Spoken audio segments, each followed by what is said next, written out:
live from 2 on your side. This is Channel 2 News Daybreak. And a good Sunday morning. Thanks for joining us. It's 6:30 on this Sunday. Happy Easter to all who celebrate on this April 5th. Had to take a second look there. I'm Rob Hackford, but we appreciate being with us to start your Easter Sunday. We've got our Easter colors on. Hopefully you've got some eggs in the living room. Yes.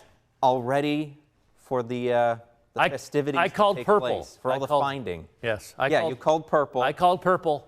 I got teal. I don't know if it shows up. Totally work. Yeah, it does. Yeah, looks fantastic. And if you're wearing your Easter best, I guess a bit of a pastel behind me as well. But, the high temperature already happened for us. I'm holding 2 clickers here. Hopefully one of them will respond here. Early in the morning. Maybe they have the holiday off. So let me try it one more time. And let me try the other one more. Oh, there you go. Okay, so it advanced. So again, we're looking at some rain showers that have passed to the east as expected. Some rain overnight as expected, about a half inch to an inch across western New York. And I'm going to manually step off so I could just give you over the next 12 hours or so what to expect here. And I'll work on the technical issues again. Clearing with the exception of Allegheny County and Pennsylvania, still some rain for you this morning, but there'll be a nice dry interval if you're off to morning services or heading to a family member's house to celebrate the holiday. It looks like, as you can see, a lot of clearing across western New York in the morning. Once we head to noon or so, you do see some widely scattered showers. Now, for areas north, Niagara and Orleans County, you are going to have more shower activity than viewers to the south. Watch as the showers now 2:30, 4 o'clock or so are centered. So I think there's going to be more pervasive shower activity for our viewers in areas north of Buffalo, but then later on some areas of snow at night. So our temperatures today are going to stay in the 40s. I think we're going to make it into the even upper 30s later on. And again, it's going to be windy, gusting up to 40 miles per hour. So a real early March-like feel to the day today. Tomorrow, at least, we're going to be around 40 or so, but lighter winds. So we're going to time out your Easter, your Dingus Day, plus the kids are off school. There are a couple choice days this week. Details coming up in the full forecast. Rob? Again, a good crowd of Sabres fans on the road here in D.C. Not seeing the result they wanted, but their team did clinch a playoff spot. And with 10 seconds to go, they will take that back home with them and then hope this team can rebound. As for the first time in a long time, the Buffalo Sabres have dropped consecutive games in regulation. The final score here is 6-2 Washington.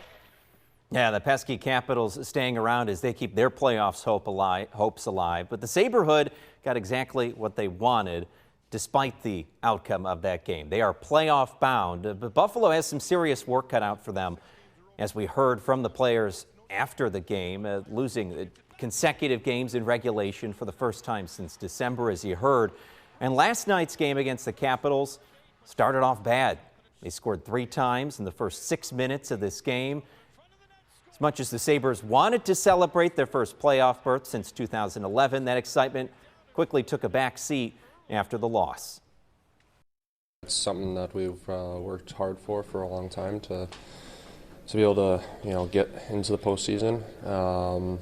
So yeah, it felt good, but tonight kind of took away from that feeling. Obviously, we were in a spot where we're in, but we got to build our game and continue to get better and find our stride going into playoffs. And last 2 games, that wasn't it. We were down early, and then you're trying to force stuff when you're trying to come back in games. It's never a good thing to be down 3 that early. I think everything starts there. We can't let that happen. Well, and with that, the Sabres now get to play the Tampa Bay Lightning tomorrow night at KeyBank Center. Expected to be quite the bout. You remember their last game back home. It was a brutal one. The game starts at 7 p.m. And we are celebrating Western New York this morning, and the biggest Polish celebration of the year happening tomorrow. Dingus Day, of course, the festivities will be kicking off across Western New York with parades, polka music and dancing, good food and so much more, all celebrating that Polish heritage. And 2 on your side's Alyssa Clazel is explaining this morning why this year is extra special for one family taking part in Buffalo's parade.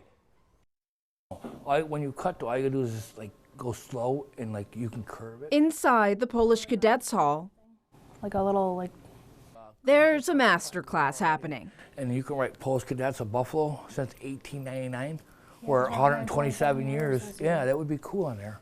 And from who better than the king of Dingus Day floats himself. And we've been doing it for like 16, 15 on Dingus Day. Corky Johnson is the vice president of the Polish Cadets. For over 15 years, his float designs have varied from a bottle of vodka to a plane to... The number one's the tank. The tank came out the best one.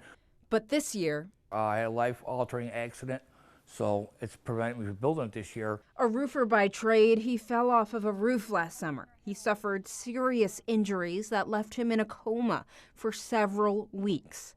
He also had to learn how to walk again. We were kind of obviously, of course, worried and scared more than anything. He's still not well enough to build a float. My kids wanted to do it in honor of me because they're upset. I'm upset because I can't build one. His daughter, Natalie, I don't want these thick lines to be black. Volunteered to pick up the pencil.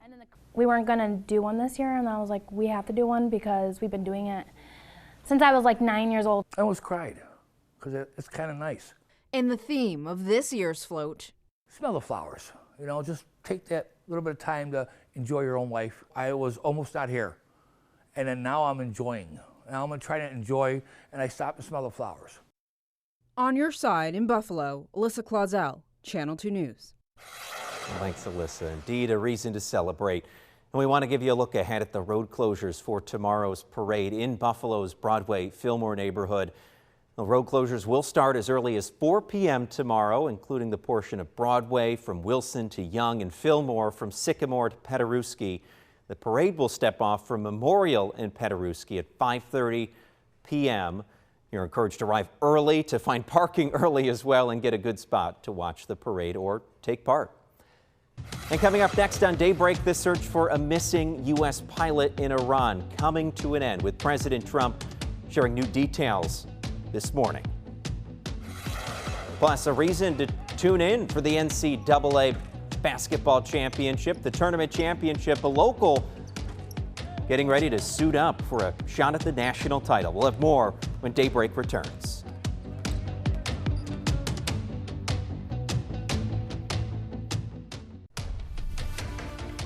Now 6:43 on Daybreak, and the search for a missing U.S. pilot in Iran is now over. In a social media post this morning, President Trump says the second missing pilot aboard a fighter jet that was shot down over Iran on Friday has been rescued. The other pilot had already been rescued. The president adding that the U.S. service member is injured but will be just fine after taking refuge in the treacherous mountains of Iran.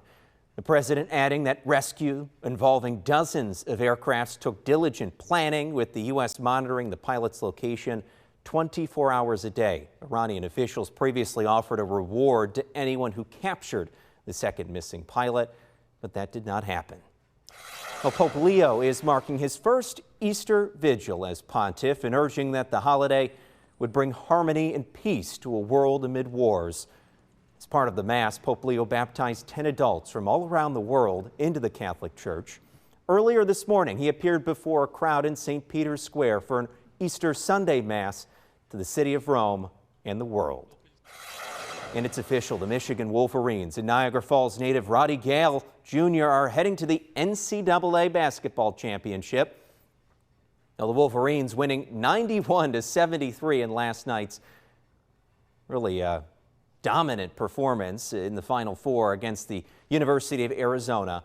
Gale and the Wolverines now get to play UConn. The championship game is set for tomorrow night at 8:50 p.m. And the NCAA women's tournament will wrap up today with the South Carolina Gamecocks and UCLA Bruins set to tip off at 3:30. South Carolina upset UConn to reach the final for the second year in a row. They had lost to UConn in last year's final. Well, UCLA is the 3.5-point underdog. We'll see how that goes. And as we head to break, a live look outside. It is now 6:45 on this Sunday morning, Easter Sunday, and 41 degrees. Daybreak will be right back.